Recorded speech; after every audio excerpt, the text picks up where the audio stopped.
I'm going to be mixing some potting soil here. Now, in the wheelbarrow right now, I've got 1 bucket of my own compost with a few hairy bits in it. Nice and damp. You want all your materials to be damp when you're mixing this soil. It's much easier than trying to wet it afterwards. So the recipe I use is 3 buckets of compost, and that's my own homemade compost, not bought compost, although you could use that. 2 buckets of peat, or in this case I'm going to use some coir, and 2 buckets of vermiculite, and then 3 cups of complete organic dry fertilizer. And because I have very acid soil, I use a half cup to a cup of lime as well, which you may not need to do depending on what your soil is like. So there's my first bucket of compost is in there right now, and I'm going to use, this is my measuring bucket. It doesn't really matter what size you use. This is about a 2-gallon bucket, as long as you use the same bucket for all your measuring. So this is the end of my bale of peat I've had for the last 3 or 4 years. It doesn't quite fill the bucket, so I'm going to top it up with some coir. Here's the coir, all pre-damped.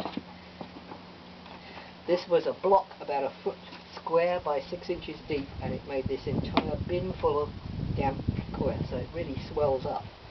I haven't used it before in potting soil, so this is an experiment. We'll see how it goes. So there's that one. I don't bother mixing it up as I go, I mix it all up at the end. So now I have to open up this big new bag of vermiculite. You can use vermiculite, you can use perlite, you can use sand. I just use a vermiculite because it's lighter than sand and it's nicer to work with than the perlite. I really hate the feel of perlite. So let's get that bucket and fill it up.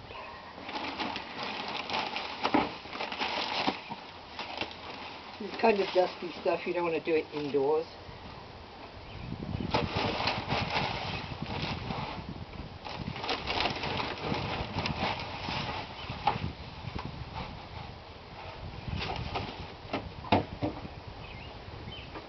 So there's 1 bucket of vermiculite. So now we'll get some more compost.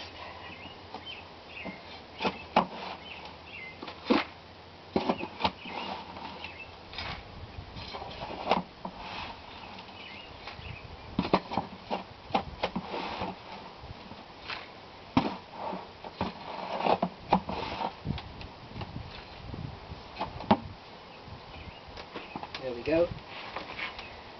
And if you're using your own compost, you'll want to sift it first, put it through a soil sifter.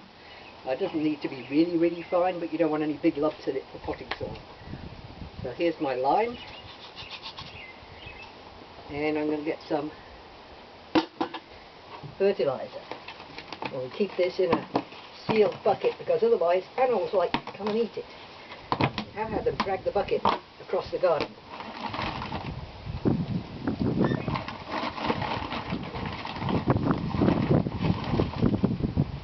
So that's 2 cups there. Look at all that dust. That's why you do it outside with a nice breeze, so you don't get to breathe it. And there's another cup to make 3. That's good. So we need another bucket of coir.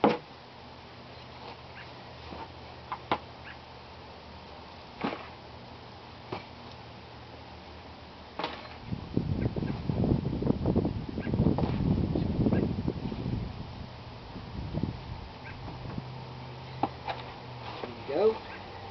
And another bucket of vermiculite.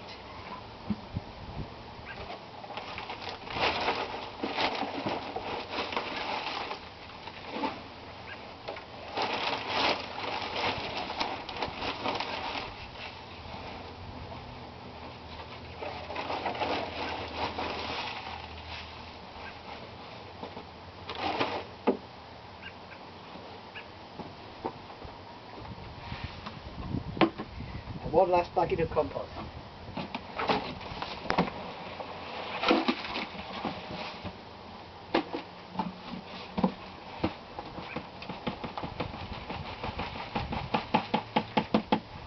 Well, I just about have enough.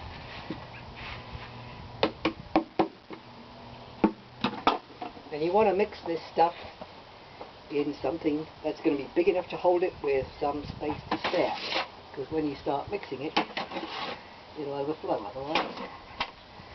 And I use a fork to start with and just kind of sift through it so that it starts to mix together.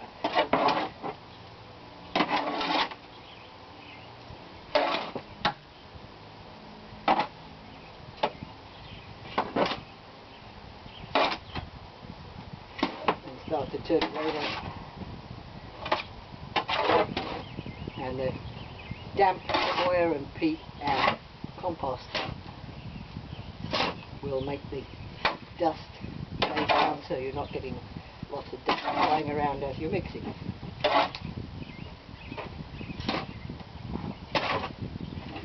And once I've roughly mixed it with the fork, I like to take my spade and do a really thorough slice along the bottom and catch all of it that weren't previously mixed in.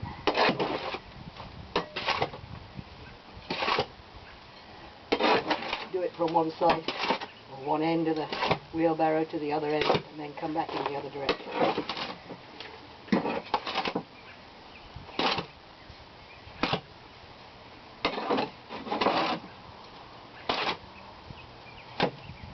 See, the fork definitely doesn't catch all of it.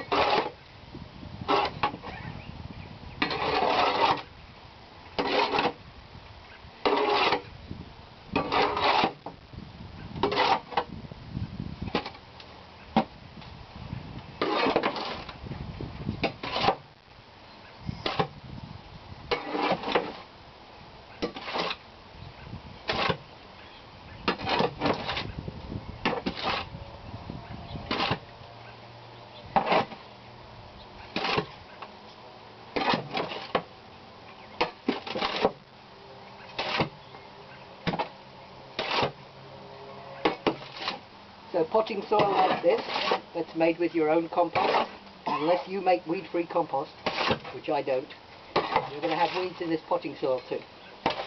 So I wouldn't use it for your house plants. But you could easily pull whatever weeds you need out of the top. Right, I've just been supplied with some more compost, so I'm going to add a little bit more, since I didn't quite have that last bucket full. What it is to have a lovely assistant.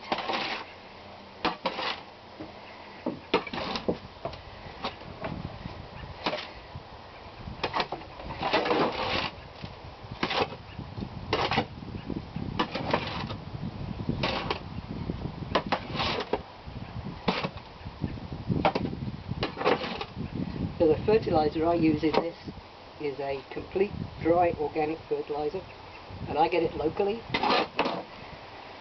You'll be able to find something similar to you in your local area at a garden centre or a nursery. It's not something you want to be mail ordering, because it's heavy. So ideally you want to find a local brand. There we go. All nicely mixed together. Bit of a rock there. There. And it ends up just damp. So this will not hold together in a ball. Just damp, because we've added a bit of dry ingredients. But that's good for mixing. It's easier to mix like that. But because it's damp, it'll take up plenty of water once you water it. So I keep this in a garbage bin. Just an old garbage bin that's been cleaned out and had holes drilled in it for air, because you really want to keep some air in this stuff. Don't let it get anaerobic or no oxygen. And there you go, there's your potting soil. Just as nice as the stuff you can buy, and actually nicer to handle. It's got more microorganisms